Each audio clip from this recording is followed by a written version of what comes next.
رمضان المبارک کا آخری عشرہ شروع ہونے والا ہے. یہ آخری عشرہ سال کے 360 دنوں میں سے سب سے زیادہ فضیلت والا عشرہ ہے.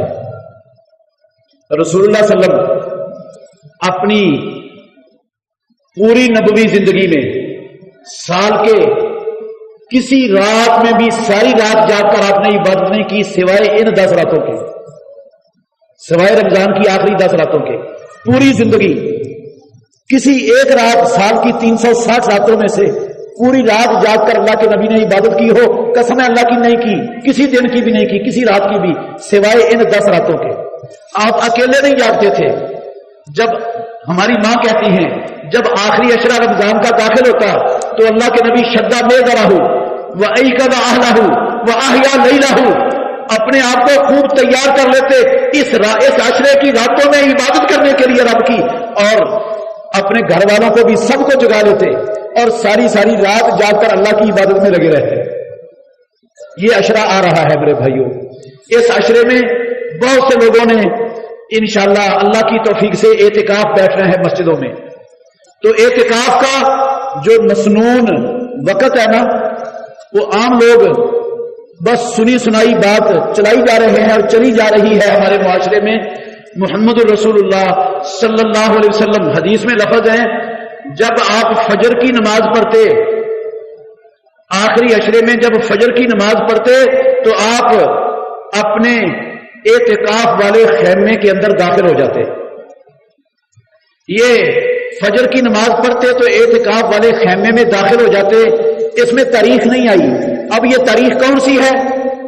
ہمارے بعض علماء نے، بعض لوگوں نے یہ سمجھ لیا کہ یہ جو 21ویں رات ہے نا، 20ویں روزے کے بعد والی جو رات ہے، 21ویں رات ہے یہ، اس رات کو آ کر مسجد میں بندہ رات گزارے، اپنے اعتکاف گاہ میں نہ جائے اور فجر کی نماز پڑھ کر وہ اپنے اعتکاف گاہ میں چلا جائے.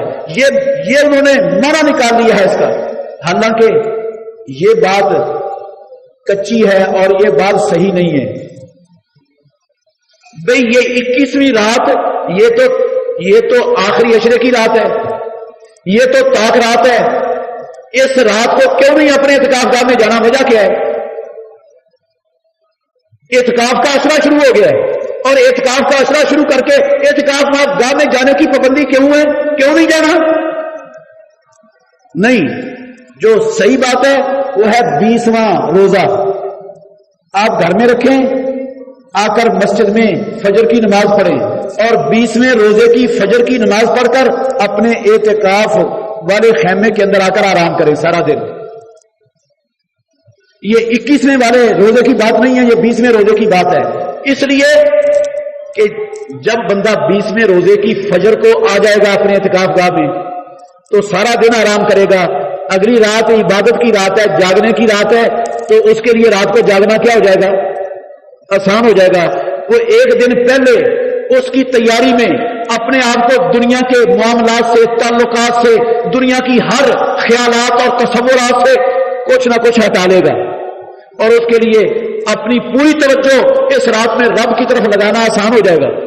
اور اگر آئے گا وہ سارا دن تھکا ہوا محنت مزدوری کام کاج کرتا ہوا رات کو آئے گا مغرب کے بعد، تو پھر رات کو جا کر عبادت کر سکے گا؟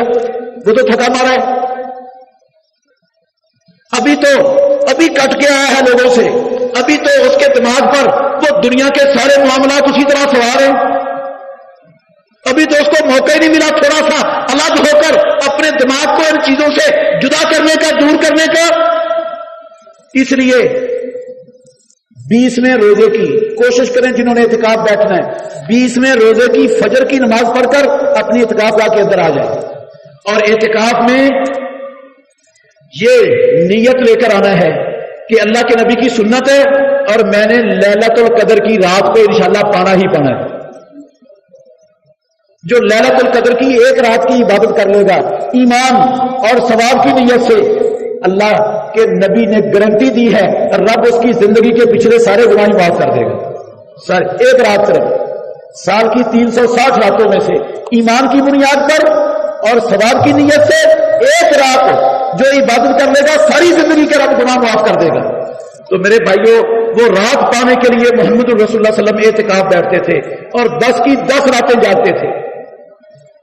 تو ہمیں جو ہے نا وہ جو لوگ اعتکاف بیٹھنے والے ہیں بیٹھنا چاہتے ہیں دوستوں عزیزوں اقارب سے یا ہم سے خود بھی مسئلہ سمجھ لینا چاہیے ان کو بھی اچھی طرح سمجھا دینا چاہیے.